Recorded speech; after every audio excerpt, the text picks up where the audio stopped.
नमस्कार। स्वागत है आपका अपने YouTube चैनल पर जिसका नाम है डेली VRJ। आज हम आपके लिए इस चैनल पर लोक देवता के अंतर्गत वीर कल्लाजी राठौड़ जो है उनकी चर्चा आपके साथ करेंगे। कल्लाजी राठौड़ के बारे में आप बहुत सारी बातें जानते होंगे।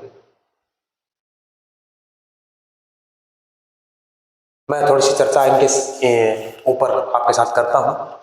देखो, कल्लाजी राठौड़ जो थे वो शूरवीर थे। इनको 4 हाथों वाले देवता के नाम से जाना जाता है, पहचाना जाता है, माना जाता है, पूजा जाता है। अब इसका कारण क्या है? इसका कारण विस्तृत चर्चा मैं आपके साथ इस पर नहीं करूंगा क्योंकि बहुत बड़ा टॉपिक हो जाएगा। फिर भी आउटलाइन इसके ऊपर मैं आपके लिए बनाता हूं, तैयार करता हूं।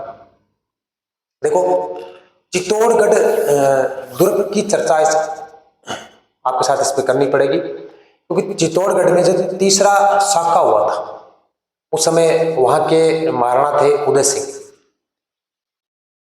महाराणा उदय सिंह थे और अकबर ने उस पर आक्रमण उससे पहले भी किया था। ये बात है 1568 की। 1567-68 का साल मान सकते हो। तो 1567-68 में ये मामला हुआ था। तो 1568 से पहले भी अकबर ने उस पर आक्रमण किया था और अकबर को वहां पर कोई सफलता प्राप्त नहीं हुई थी। इसलिए अकबर के मन में थी कि भाई मामला थोड़ा टेढ़ा ही है, ईगो टाइप हो गया उसके कि भाई लड़ना तो पड़ेगा, ये जीतना जरूरी हो गया। अब उसने दोबारा फिर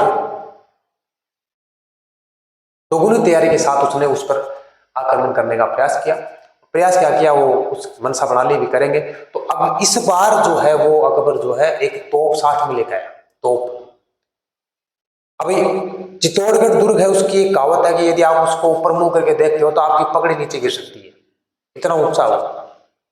तो नीचे से उस पर क्या करे बताओ? तो अकबर ने सोचा भाई इसको क्या करे, कम से कम इसकी एक रास्ता तो बनाए इसके अंदर जाने के लिए। तो उसने जो भी उसके पास आदमी थे सबको बोला कि एक सोने का सिक्का, एक सोने की मोहर आपको एक प्रत्येक पत्थर के बदले दी जाएगी। आप क्या करें, एक पर्वत का निर्माण करें। तो लोग लग गए और चित्तौड़गढ़ जो किला है उसके पीछे उन्होंने क्या किया, एक टीला बना दिया। ठीक है, तो उस टीला बना के उस तोप को उसके ऊपर रखा ताकि वो उसके बराबर पहुंचे। उसने चलाया और उसकी दीवार, ऊपर वाली दीवार जो थी उसको तोड़ा। तो इतनी चौड़ी दीवार है कि तोप से भी वो केवल मतलब दरारें कह सकते हो, कुछ हिस्सा उसका टूटा था। जयमल मेड़तिया है, जयमल राठौड़ भी कह सकते हो, वो उनके सेनापति थे, उदय सिंह के सेनापति थे। वो तो मसाल लेकर जो दीवार उन्होंने तोड़ी है उस दीवार को बनाने के लिए वो ऊपर चढ़े, रात को मसाल लेकर वो निर्माण कर रहे हैं। और नीचे से अकबर ने देखा कि यार कोई मतलब दीवार जो है वो हमने तोड़ी उसको बना रहा है। उसने उसके पास एक बंदूक थी, उसका नाम था संग्राम। उस बंदूक से उसने निशाना साधा, वो जयमल मेड़तिया जो है उसके पैर पर लगी।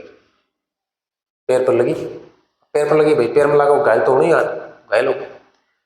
अब ऐसे करते करते क्या होगा कि वो दीवार का काम भी पूरा नहीं हो पाया। उदय सिंह अपने सुरक्षित स्थान पर अंडरग्राउंड हो गए। अब सेनापति को संभाल कर रखा जयमल फत्ता, ये इनको दे दिया कि आप अपने हिसाब से जैसा आप चाहो वैसे लड़ाई करनी आप करो। अब ये 15-10 दिन का रसद का सामान जो था वो तो खत्म हो गया क्योंकि बाहर तो अकबर जो है चारों ओर घेरा डाले पड़ा है। तो फिर उन्होंने क्या किया कि चलो लड़ते हैं। केसरिया बाना पहन के इन्होंने युद्ध का शंखनाद कर दिया था। अब जयमल जो है वो तो पैर से, जयमल जो है वो कल्लाजी के चाचा जी लगते हैं, वैसे तो ताऊ जी भी कह सकते हो, चाचा जी लगते हैं। चाचा जी की उम्र लगभग 60 साल और कल्लाजी की उम्र जो लगभग 24 साल।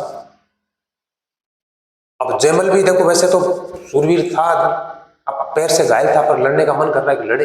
अब लड़ाई चालू हो गई, कल्लाजी भी कूद पड़े लड़ाई में।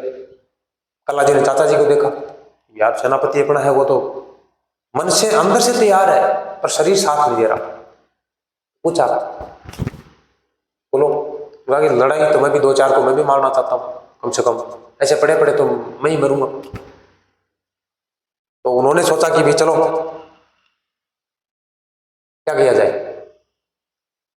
तो फिर कल्लाजी ने सोचा कि भाई लड़ाई लड़ते हैं। तो कल्लाजी ने क्या किया कि जयमल को अपने कंधों पर ले लिया, कंधों पर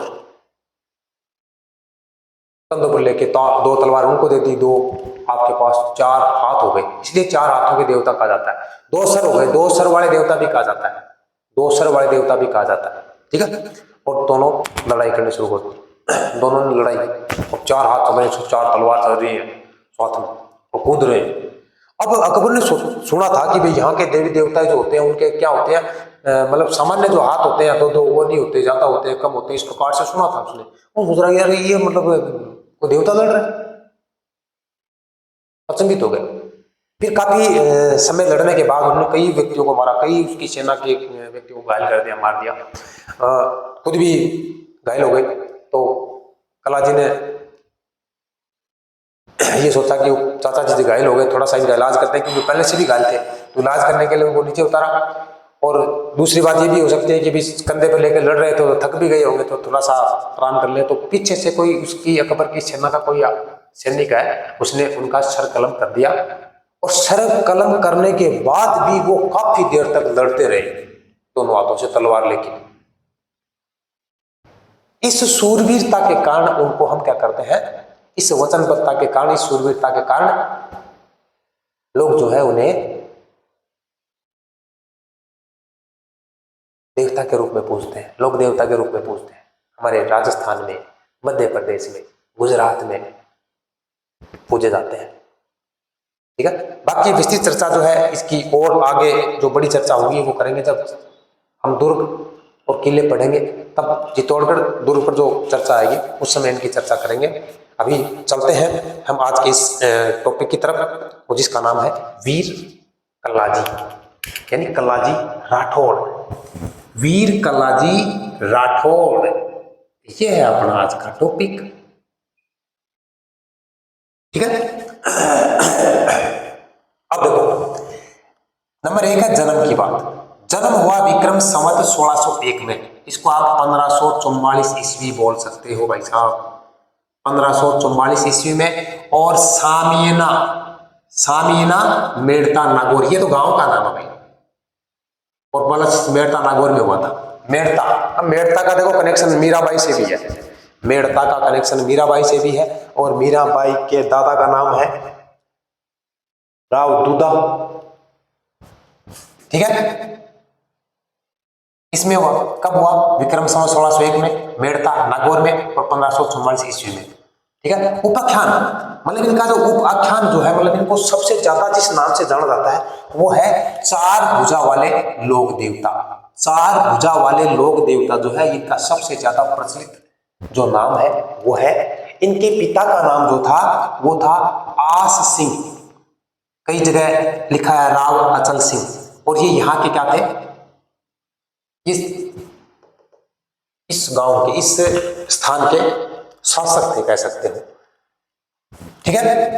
और बताया जाता है इनकी माता का नाम श्वेत कंवर था, कई किताबों में लिखा हुआ है, कईयों ने बताया, हालांकि स्पष्ट नहीं है, फिर भी बताया जाता है कि इनकी माता का नाम क्या था, श्वेत कंवर, इनकी कल्लाजी राठौड़ की, ठीक है। और इनके बचपन का जो नाम था वो था केसर सिंह, क्या नाम था, केसर सिंह या केसरी सिंह था इनके बचपन का नाम, ठीक है। अब है इनके गुरु जो है, इनके गुरु का नाम था भैरवनाथ, गुरु कौन है इनके, भैरवनाथ है। और कल्लाजी राठौड़ जो है इनकी कुल देवी है नागणेची, कुल देवी क्या थी इनकी, नागणेची, ठीक है। अब मीराबाई का भी मेड़ता से कनेक्शन है, तो मीराबाई का क्या संबंध है इनसे, तो मीराबाई क्या लगती है इनकी, बुआजी लगती है, मीराबाई क्या लगती है, बुआजी। और जयमल जो सेनापति हैं वो क्या लगते हैं, चाचा। बताया जाता है कि जयमल के छोटे भाई आस सिंह के पुत्र थे कल्लाजी, इसलिए भाई चाचा जी भी कह सकते हो, ताऊ जी भी कह सकते हो।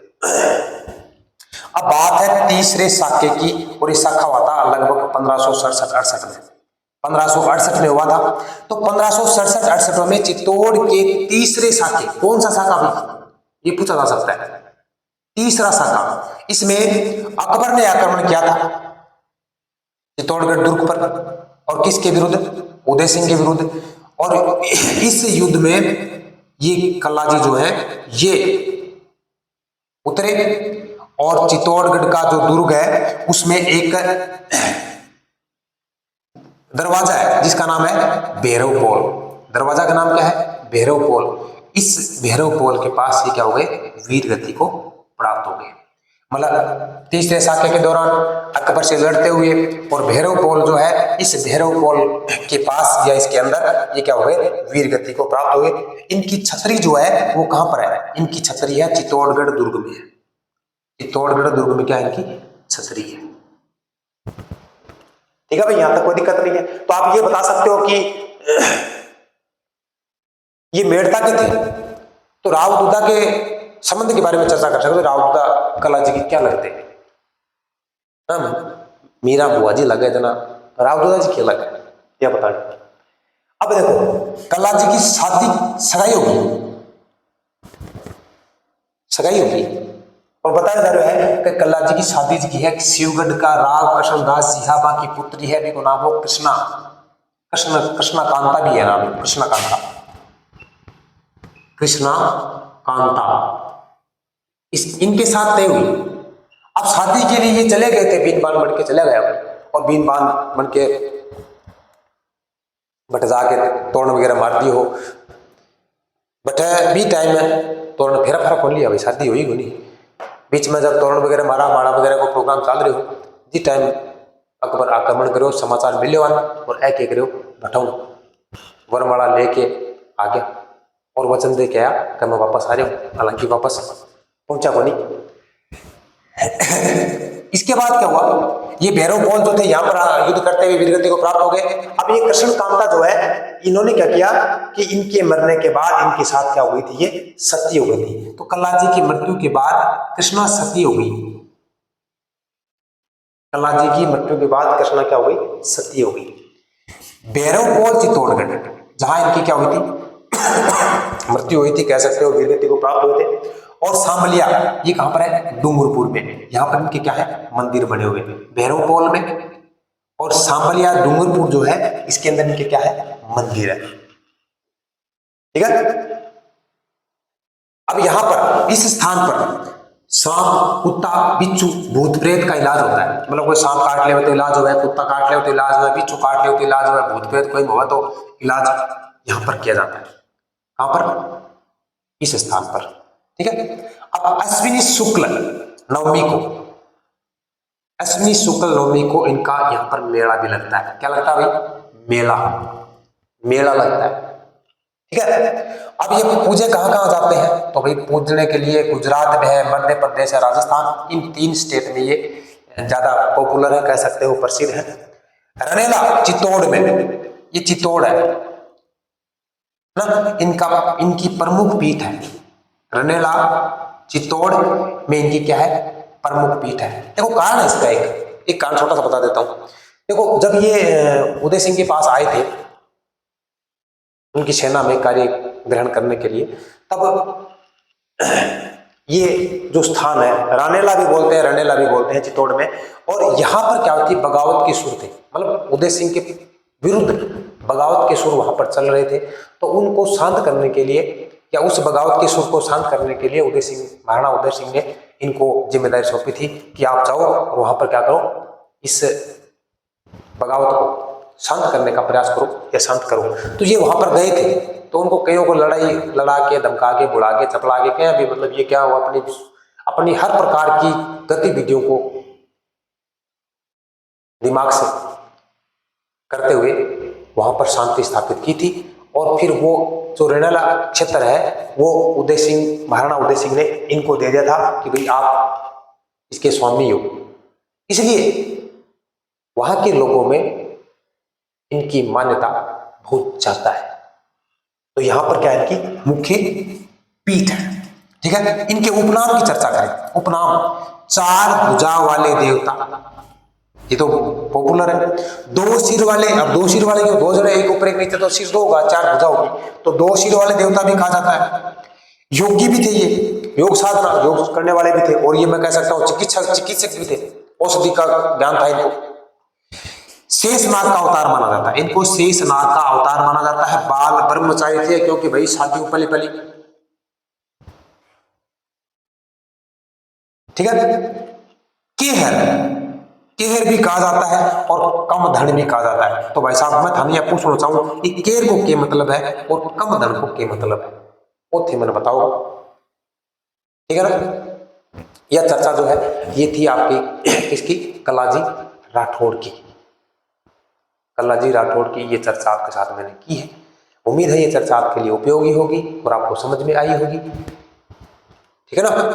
अब मैं इस चर्चा में से आपको कुछ पूछने वाला। कलाजी राठौड़ जो थे, इनका जन्म कब हुआ, कहां हुआ? नंबर 2 यह है कि इनका युद्ध किन के विरुद्ध हुआ, मतलब किन के साथ लड़ाई की इन्होंने और वीरगति को प्राप्त हुई, और कौन थे सेनापति जिनको इन्होंने कंधे पर लिया,